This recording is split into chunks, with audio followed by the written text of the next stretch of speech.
Welcome to A Court of Transformation and Awakening. I'm Lorrie Gray. And I'm Amanda Grace Harrison. And in this episode, we are discussing Chapter 31 and Chapter 32 of A Court of Thorns and Roses. Oh, we're getting into the stuff. Okay. But first, a ball. Just not what you would Oh my gosh. think of at this moment. My brain immediately went to the most recent like Pride and Prejudice movie. Oh, do have a ball like that. Oh, do have a ball. Kitty. Yes. The day. I mean, okay. This is not a thing that people do. My kids and I had this discussion the other day. We watched something where there was a ball. Oh, it wasn't even a ball. It was Tristan and Isolde, which was like way. But yeah, but people would gather together and they would dance. Like nobody does that anymore. But So good. And they all knew the moves. They all had this whole thing. I know, I would love to learn all those old dances that they knew in those movies. it's one of those things where I'm like, that is a thing that I feel like could be good if we all did. Yeah. Well, I mean, Why we've did talked we lose that in society, damn it. right, and we've talked about like how good dancing is, and we all need a little more social interaction. Well, and I think about it, we didn't end. It's just that's just a different class. Like there are like lots of my friends grew up going to cotillion and going to they learned the moves and went to parties where it was like a ball basically. Well, this is true. wasn't And then part I of have my friends who social go. I know people who like go out salsa dancing. Oh, I can't wait. That's my next chapter of life. Oh my gosh. So okay, never mind. So I'm like, all right. So it's not Definitely a thing. gonna It's do not a that. thing that like all the villagers get together to do. But there are people who go and they dance. Yes. But dancing is one of those things where I think, or whenever we're trying to do like nervous system work, a lot of times I'm like, there's almost like this shortcut to tricking the nervous system. It's like if you felt totally safe and everything in your life was good, what kind of things would you do? You would smile, you would dance, you would sing. Like these are things that humans do when they're safe. And like if you go do them, it actually can sort of teach your nervous system that life is safe. So all that to say, I think there could be great benefit We in should have more more balls. But Feyre's not excited about hers. Well, She's not really excited to be there. With Tamlin. And so If Tamlin was going to be there. yeah, well, and she was, here's the thing. She's trying to smile, but this conversation with Nesta is just, she can't quit thinking about it.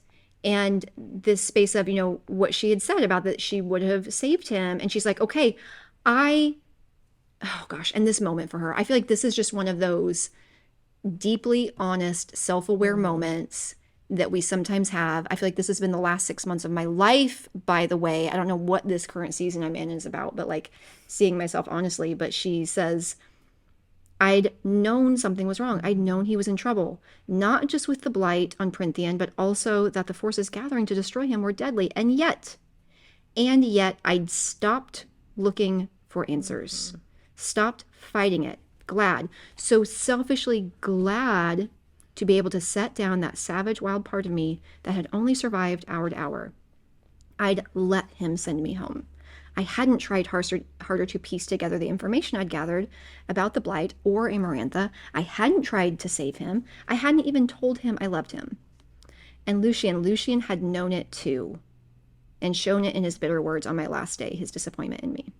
So she went from, it's so interesting, like she's there, she's like, well, goodbye to you too, right? Like, how dare you be rude to me? And now she's having this moment of, I didn't try that hard. She's like, my life, it was struggle. I didn't want to anymore. And I could have, and I didn't. Oh, deeply. Painful moment. And that's, I talk, the concept of like having deeply honest moments, these kinds of deeply honest moments, they are not comfortable. They are not pleasant. But the idea that the truth will set you free, I'm like, I do believe that, because it's not until she actually looks at herself in this way that is deeply honest, really owns the truth of it, including the places where she didn't try and she didn't look, and she takes full ownership for all of that, that everything becomes clear. And it's not pretty and it's not sunshine and rainbows and tied up with a neat bow. It's not that kind of freedom, but it's the freedom of not lying to yourself anymore. And she's not that place where she's like, oh my gosh, everything's just felt vaguely off. Like once she's honest with herself, it's different. But also, I think this is again the metaphor where what we see happen next is once she is completely and fully and deeply and truly honest with herself in the most raw way, suddenly the path forward becomes clear. And when people are mired in confusion and stuckness, now not always, Yeah. but usually I'm like, I think that the path forward is not clear because we're still not being deeply honest with ourselves about exactly what's happening. Because once we are, she's like, oh, I get it. I know what I have to do next. Yeah. And it doesn't mean it's comfortable, but it's clear. And it definitely doesn't mean it's easy, damn it. It definitely doesn't mean that it's easy. So she has this moment already with herself that she's deeply honest, and that's starting to make things clear for her. And then we have, oh my gosh, this moment where she learns about the betters. Oh, so ew. No. Oh my gosh. Oh my gosh. Just the awful. Just the awfulness. Yeah. And this is one of those things where she realizes this is on her. This was totally on her. I mean, it would be awesome if she had made up a fake name instead of like she didn't even know Claire's face. That's why she's like, okay, this is somebody that I've heard of, but I can't even picture her face. So it's kind of a safe person to put out there. But little did she know that whatever name she gave, she was going to bring absolute hell down on that person and their family. Oh my gosh. And that moment, now I've never made a mistake that caused the death of an entire family, but that I know of. That anyways. I know of. Butterfly effect. But I'm like, I have, looking at my life, there are times whenever I've said things or done things and you realize you hurt somebody. Now, this was like a physical, literal worst case scenario it can get in a make-believe land, but I have had those moments where I have done something and then you realize this was like, not only did I hurt somebody, but I don't even have an excuse here. This was just 100% me making a choice, and it was a bad one, and it hurt somebody. I've had, like, I wouldn't say a lot of those in my life, but I've had some, and it sucks. It sucks to know like you've really hurt somebody. And sometimes there are cases where I'm like, I've said things that were unintentionally hurtful because I didn't know or I didn't realize there was a thing there. And then other ones I look back at and I'm like, that is just 1,000% not who I want to be and how I showed up. And like every single part of that is on me and my fault and totally icky. And there's nothing I can do with that. Like there's no justifying it. There's no explaining it away. There's no loophole. Like that was just...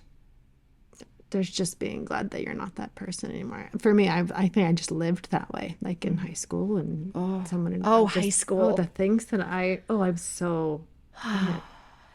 there's a lot. Yeah. So much I'm not proud of, but I'm mortified by what I said and did.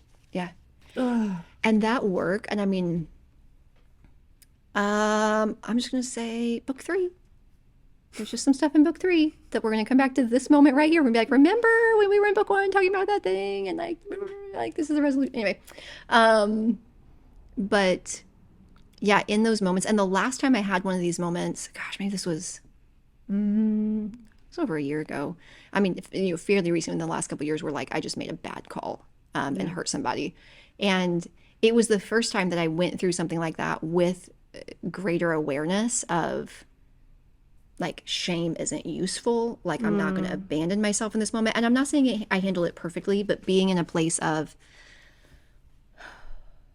can I take ownership for this? Can I tell myself the actual truth about what was happening as much as I'm able to, like to be honest about that and not abandon myself through it. And like to be in those feelings of like, this feels absolutely awful, and to not be in a hurry to get rid of it. Cause I'm like, I think there's a reason those things feel awful. It's like that. It's why we don't want to do it again. It's like putting your hand on a stove and it burning and then being like, oh, right. Like maybe I won't stick my hand in the fire anymore.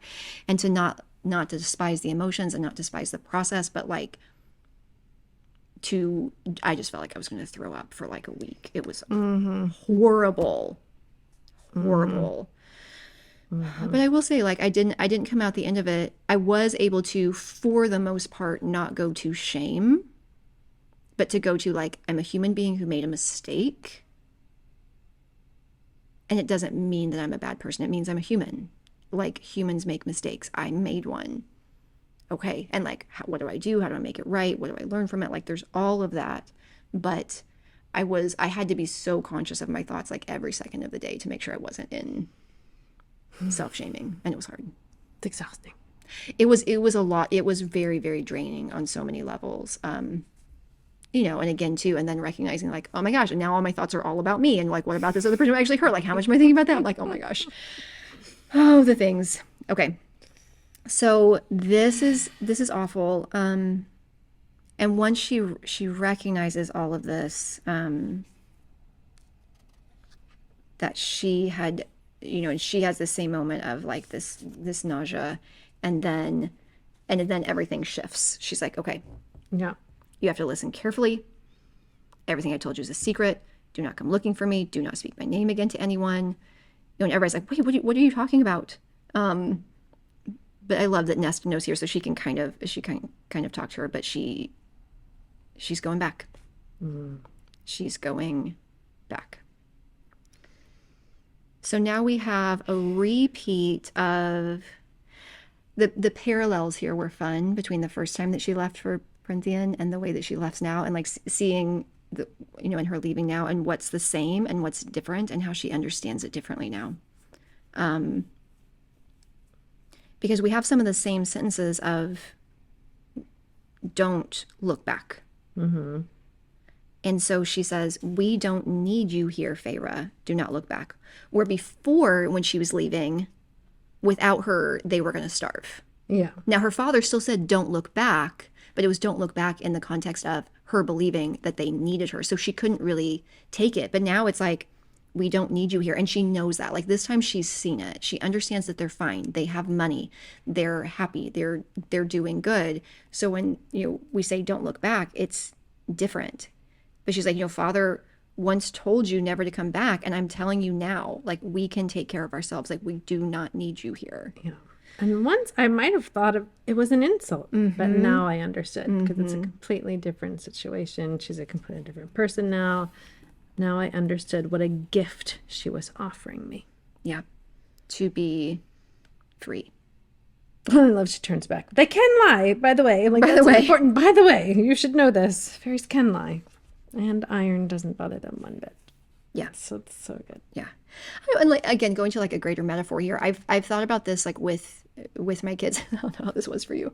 Now your family, I know you guys live kind of far apart, but I remember whenever I was leaving, gosh, it wasn't to go to college. I think it was when I was moving to Colorado, when I was actually moving across the country. I remember my mom literally crying. She was having kind of a hysterics moment of like, and I think the words that actually came out is, I won't survive. I will die if you leave.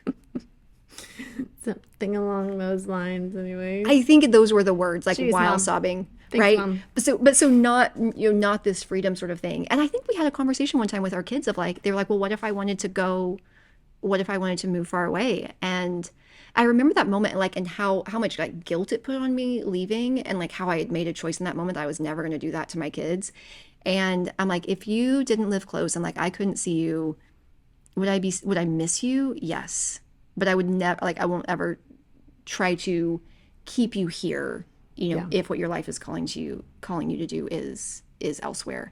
You know, and me making that decision. But even now I have days where I'm like, are they going to go away? I don't know. I know. I don't know. I like my kids a lot. Like, I hope that I get to see them more often, but I wouldn't ever guilt them into staying. Like, I want to be able to kind of offer them this version of a gift of if like, I don't want to ever be the thing that ties them down or keeps them from being able to live their best life and live that fullest thing. So I'm like, it's going to be the balance between some of the ways that this is said or the way that it was said before made her feel unloved. And I'm like, for them to know how deeply and unconditionally I love them and would never want them to be gone. Like, I would never wish them away and I would never hold them back. And I'm like, I just got to make sure I say enough words that all of that is super clear. Yes. And make sure that you have an interesting enough life outside of being a mom.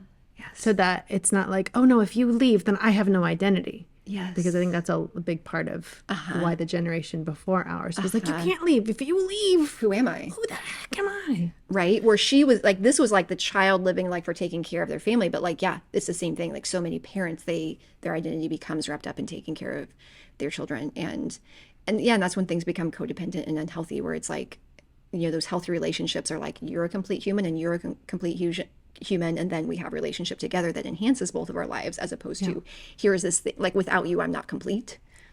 Ick.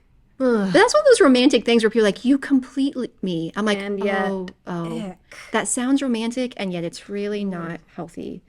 But yeah, so she's out the door, and so as she's heading out the door, she is trying to tell them everything she can, like in a hurry. They can lie. The iron doesn't work. But the Ashwood does. So take my money and buy a damn grove of it. Right? Let Elaine tend to it. Because she's got a green thumb. So grow a whole forest of Ashwood, because that will help. Yeah.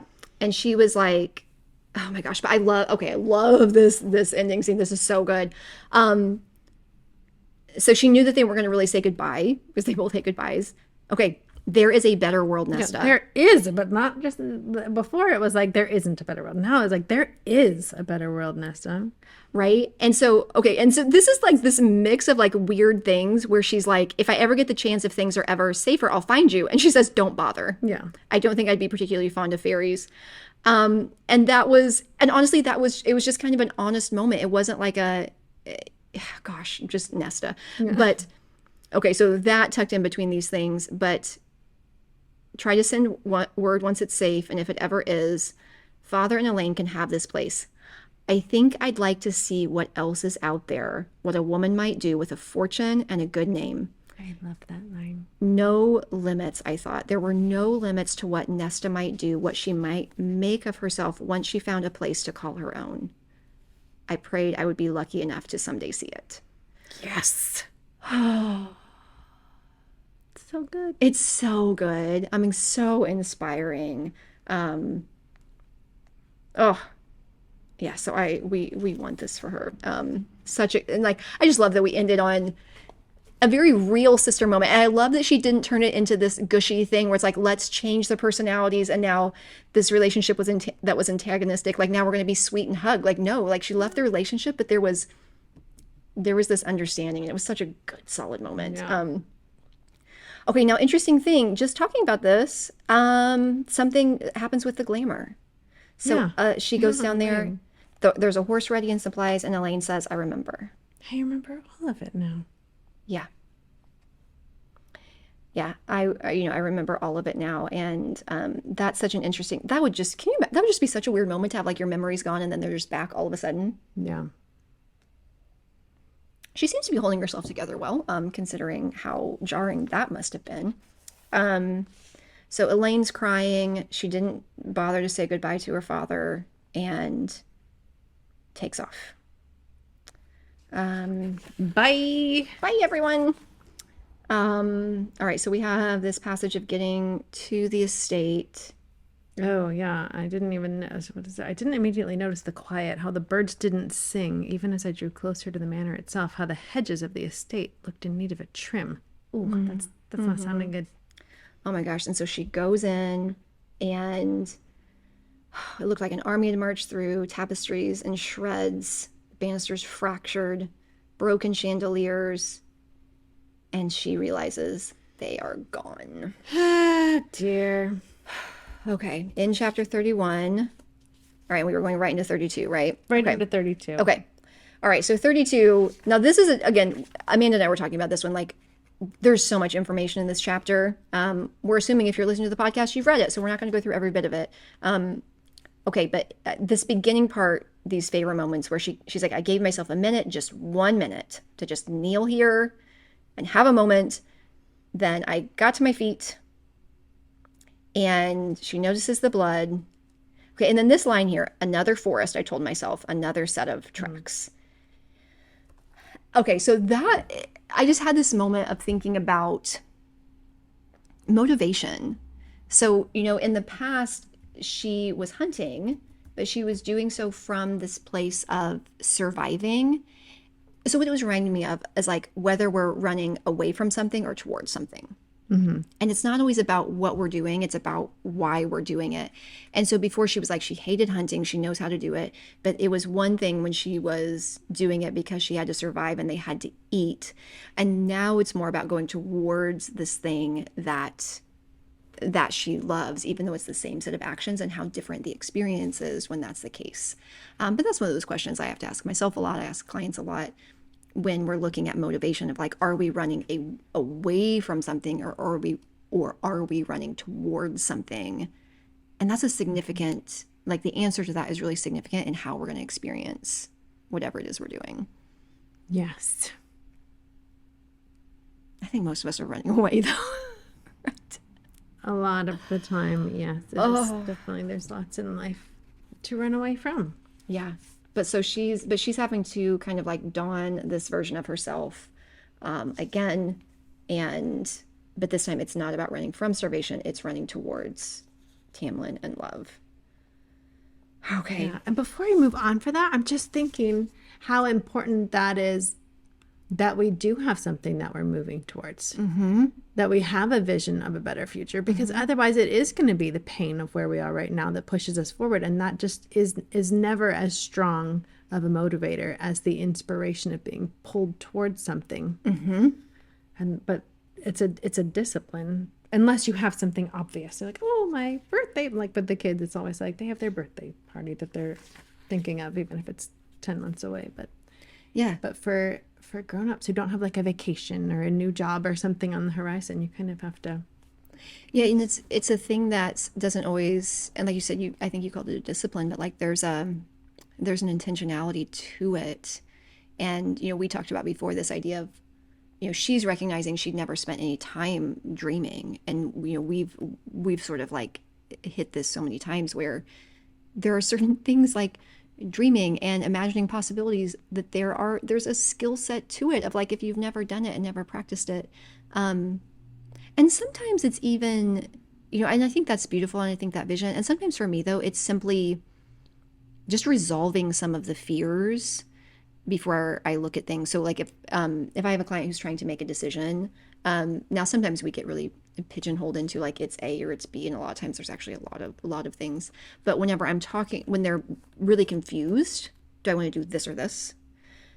And I ask them to like talk it out. It's usually the confusion is because it's all about what I'm afraid of. Well, if I don't do this, then this might happen, then this could happen, this could happen. If I do this, this could happen. And there's so much fears. And so the way that we do it in sessions as a process is I have them go through on both sides, and to the extent that it's possible, resolve the fears. It's like, well, if I do this, this thing might happen. It's like, okay, and if that happened, then what? Okay, well, then I would do this. And then like, then what? Then I would do this. I'm like, okay, and then would stuff be okay? It's like, they're like, yeah. Not ideal, but okay. Like if that happened, I would deal with it. It's like, okay, so if that happened, we deal with it. If this happens, we deal with it. And whatever that looks like. And to do the work to resolve the fears on both sides, and then kind of see what's left. So then we're sort of seeing which way our desires pulls us, because I think the way that human brains work, things that are fearful, things that feel dangerous are always going to get more weight in that moment. It's that survival instinct, right? And we almost have to put that to bed, put it to rest before we can even get clear on the thing that's in front of us. But yeah, so we always do that process. Like, can we resolve the fear, so then we can actually get clear on what it is we're moving towards, and then make a decision that's more about what we're for and towards than we are against. But a lot of times I can't get there until I deal with but what if this happens? So true. Yeah. But what if? Well, probably be okay, but yeah, but it's such a good, it's such an important truth for what motivates us. But okay, so She's got her tracking skills going here. And she runs into Alice. Okay. Now again, this chapter, so we have had so many moments up to this point, and anybody who's already read the books, this was again one of those moments where once I read this chapter, I'm like, oh my gosh, I have to go back and reread everything. Like I have to go back and reread it. But all of the things that were said that were confusing, all of the little hints that were dropped, all of the little things that she took in and didn't make sense. So the first time I read it, I sort of disregarded because I couldn't make sense of it either. Right. Just is like, well, let's just ignore that since it makes no sense. Yeah, when she says to Alice, she's like, who? I already knew the answer. Amarantha. Why? And who is she? What is she? Please, please just tell me. Just give me the truth. I love that because it's like, oh, that's how we're all feeling at this point. Like, yes, will somebody just be honest with us and tell us the whole truth right now? You want the truth, girl? Then here it is. And she does. And she proceeds to walk us through all of this. And suddenly everything makes sense. And we're going all the way back to the war, and we're learning about these different characters, Jurian and Clythia, and everything that happened with the High Lords. And goodness, what you might want to just mark these pages. Those of you who are reading this for the first time, mark this page, because I know for me later when they start mentioning these characters again, Jurian and Clythia, I'm like, wait, who was that again? Why was she upset about it? And so mark this page if you're that kind of person too, where since we're just hearing about these people for the first time, none of this stuck with me. Like I read through it and I was just like, ah. Yeah, it's sort of, you may want to come back. Yeah, it's one of those things where like, yeah, exactly. And that happens to me a lot where there's, and again, back to how I read fiction where I'm like, when's the kissing? And so like I sometimes, oh my gosh, that's kind of embarrassing, but I sometimes miss important like story stuff, and then I get there, I'm like, huh? I'm like, oh wait, they did talk about that, but I didn't really care at the time because I didn't know why I needed to care. Just marking the page. Mark the page. Good tip, friend. Good tip. So we learn about the masks, why they're wearing the masks. We learn about why Andros was in the woods. I love this moment of like understanding Tamlin had sent Andros across the wall knowing he might very well die. And she says, oh, Tamlin. Oh, Tamlin. Oh, Tamlin. Okay, did you notice though? Okay, hold on. Bottom of page 283. You did not. Yes. You didn't mark it. Alice stopped to gather up a butter knife. It was an actual butter It was an knife. actual. I was like, okay, I'm so glad in the midst of this chapter there are actual. Sometimes people do actually grab the butter knives. Yes. Oh, okay. And then we find out, Lucian and how he got his scar and his strange eyeball contraption, his metal eye. And we learned here a little bit. Lots of interesting things here about like which courts rebelled. That's information too that you guys may want to tuck away. That I might not mark that because I had no idea who any of these courts were. Right. We don't know them yet, but we will. Yeah, that's on 284 where it says the day court, summer court, and winter court. Those were they might perhaps find potential allies. And then we get to this end here where she, and this is such a frustrating moment where she's now learned about the curse, and Alice is like, you could have broken it. All you had to do was say you loved him. Say that you loved him and mean it with your whole useless human heart, and his power would have been freed. You stupid girl.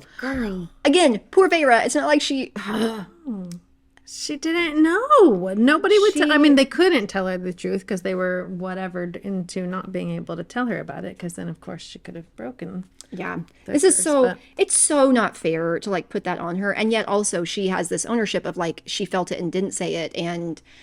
I'm like, this is just so complicated. So she's having this whole, but I had failed them, and in so doing, I damned them all. I had damned each and every person on this estate, and damned Prithian itself. Like, this is just horrible. But she and also she didn't have all the information. It's not like all the information. It's not like she was like, oh, I could. So I love him, and I could say it and mean it and save everybody, or not. I think I'll not. It's not like she didn't have all the information. Yeah. I could save the entire. I choose not. Fairy world, but I'm just gonna. She didn't have all the information. Oh my goodness! And so she's so sorry. She says she's sorry. She starts to understand Lucian's resentment. And then we learned that he had only 3 days after you left before the 49 years were over. 3 days, and he let you go. God, I don't know if the stupid girl was maybe a little bit like, you stupid, stupid Tamlin, in my opinion, because, I mean, he wasn't allowed to tell her, but he could have, I don't know, could have gone if there were 3 days left.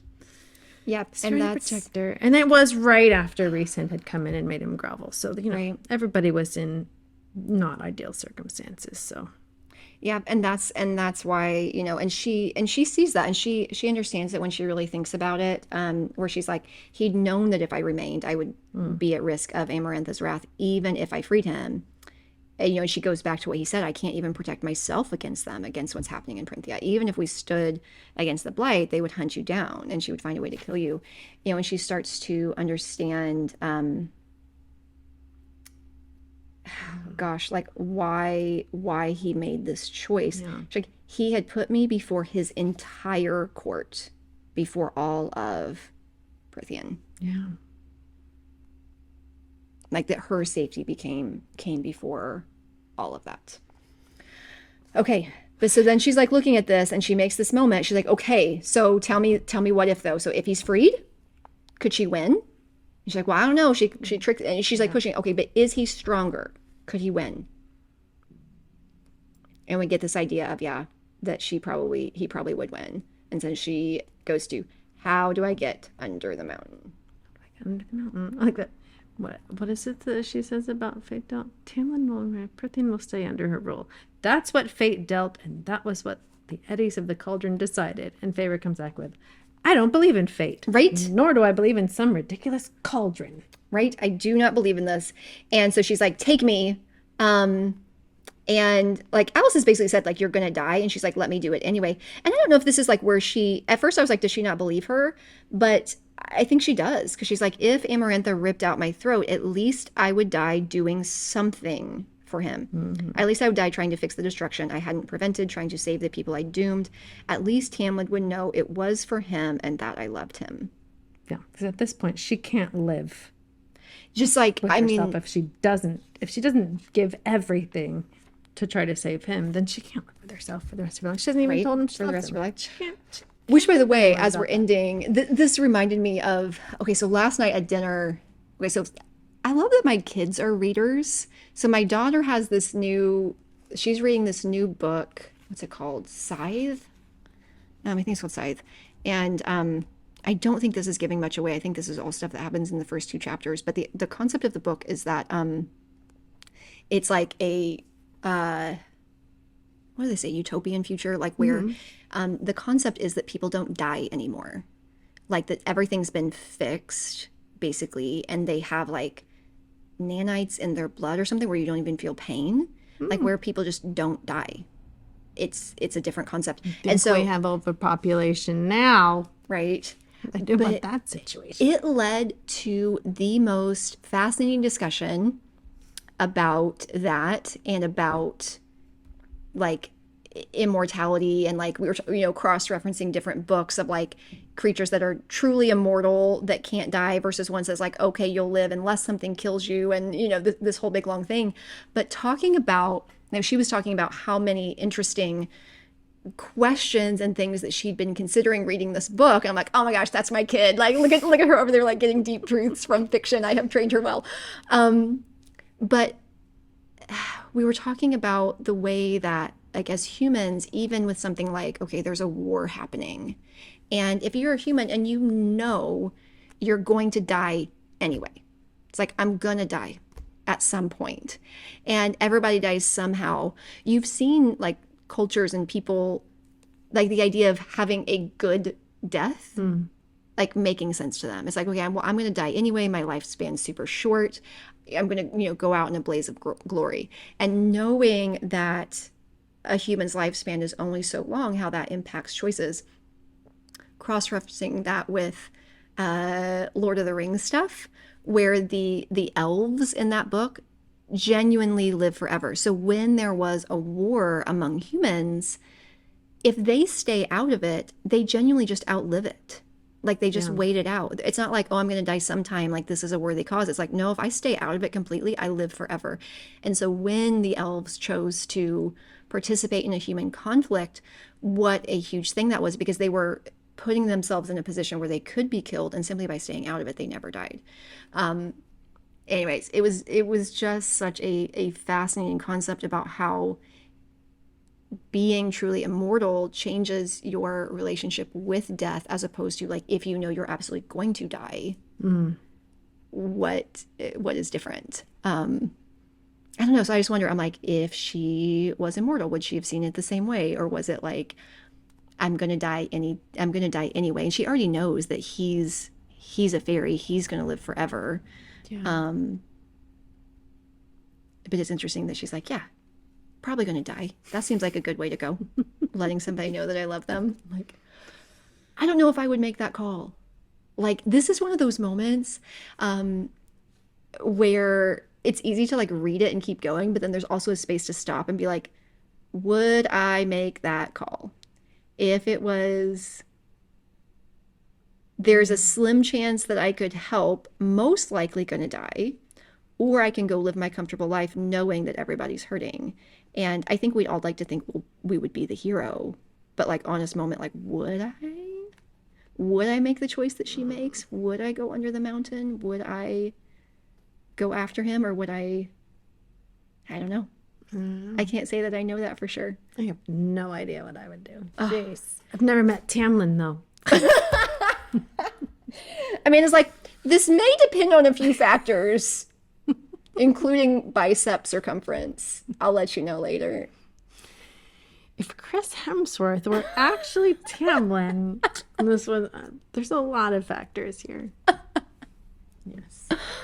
Oh my goodness, that's Fan so funny. casting. There's something. Okay. There's something. Thank you for joining us on this particular podcast episode. And we also have some fun conversations going on over at ACOTA. That's ACOTAA.circle.so, where our community lives. And one thing I would like for you to post there is your fan casting. If you were casting A Court of Thorns and Roses, who would you like to play Feyre, Tamlin, Lucien, any of these people? Yeah. Because you said the only Tamlin that you'd heard that really resonated for you was Chris Hemsworth. That would work for me. That would be yours. So, For me. so friends, you got to tell us. You got to tell us what your casting is. And again, this is one of those places where I'm not super visual. I think we talked about this in some episode where like I don't see things. So the idea of like casting real people is odd for me, but I love the conversation. And when people can put people in there, I'm like, oh my gosh, that's so fun. Like, I enjoy it. So yeah, so go tell us, guys. Like, go tell us who you would cast in these shows. We can't wait to hear from you. And that's the fun part of all of this for us. Like, this is us talking. These are our thoughts, but we opened up this community because we want to hear yours. We want this to be a conversation, not a one-sided talk at you. So come share your thoughts with us. Let us hear from you. It's fun, more fun for us, more fun for you. The more the merrier. Can't wait. See you there. Okay. Bye. Bye.